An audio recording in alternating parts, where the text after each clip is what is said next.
अभिषेक बंटी को लेकर वजह सामने जी, आ जाती है और उनके पिता भी खुलकर ये बात दोहराते हुए जी। नजर आते हैं और बीजेपी पर कुछ नेताओं पर इल्जाम लगाते हैं। हुँ, इस पर हम चर्चा कर ही रहे हैं, लेकिन हुँ। इस पर भी चर्चा करनी जरूरी हो जाती है मौजूदा उम्मीदवार को लेकर, जो जी, नीरज कुमार सिन्हा जी। है। इसको लेकर कहा गया कि जो नॉमिनेशन फॉर्म होता है उसे भरा गया, उसे फिल किया गया और उस दौरान बीजेपी के जरिए एक बड़ी खामी नजर आई जिसको आरजेडी ने पकड़ा और ये हुँ, कहा कि बीजेपी ने पहले जो डिटेल है वो फिल की।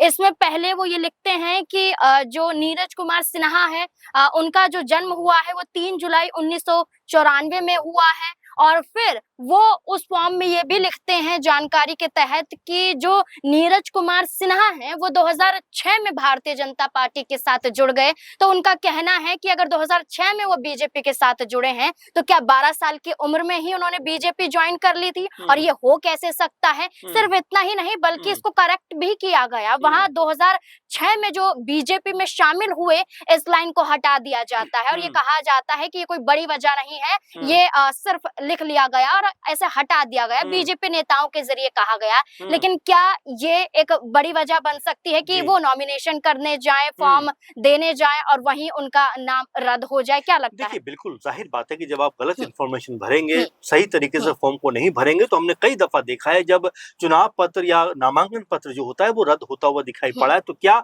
यहाँ पर जो कह सकते हैं नीरज सिन्हा है उनके ऊपर गाज गिरती हुई दिखाई पड़ हुँ, सकती है, क्योंकि बहुत जल्दबाज़ी में उनको बनाया गया है। ऐसे में बहुत सारे डॉक्यूमेंट होते हैं, तमाम कागज़ात होते हैं हुँ, जिनको तुरंत तैयार करवाना मेरे ख़्याल से बड़ा पेचीदा वाला काम होता है। ऐसे में अगर हुँ, उनका यहाँ पर जो नामांकन है उसके ऊपर कोई दिक्कत आती है, तो बीजेपी के कई तमाम नेता जो हैं वो सवालों के घेरे में आ हुँ, सकते हैं, क्योंकि जिस तरीके से अभिषेक बंटी जिनका नाम पहले तय कर दिया गया था, उन्होंने हुँ, तमाम जो चीजें होंगी, तमाम जो डॉक्यूमेंट होंगे, कागजात होंगे, वो जमा करके जब नामांकन किया तो उनके नामांकन में कहीं कोई गड़बड़ी खबर हुँ, नहीं है। लेकिन यहाँ पर तो नामांकन करते ही गड़बड़ी खबर सामने आ रही, जबकि जब नामांकन को जांचा परखा जाएगा, त्रुटि निकल कर सामने आएंगी, उसके बाद क्या जो तमाम सवाल उठेंगे उसका जवाब हुँ, दे पाएंगे, या उनके नामांकन के ऊपर भी सवाल खड़े हो सकते हैं। तो ऐसे में नीरज सिन्हा को प्रत्याशी तो बना दिया गया, लेकिन क्या उनके बारे में पूरी डिटेल जो है वो बीजेपी ने निकलवाई, या पूरी डिटेल हुँ, उनके बारे में सामने है? अगर नहीं है तो बिल्कुल इसमें कोई दो राय की बात नहीं कि जो बात आरजेडी ने कही कि भाई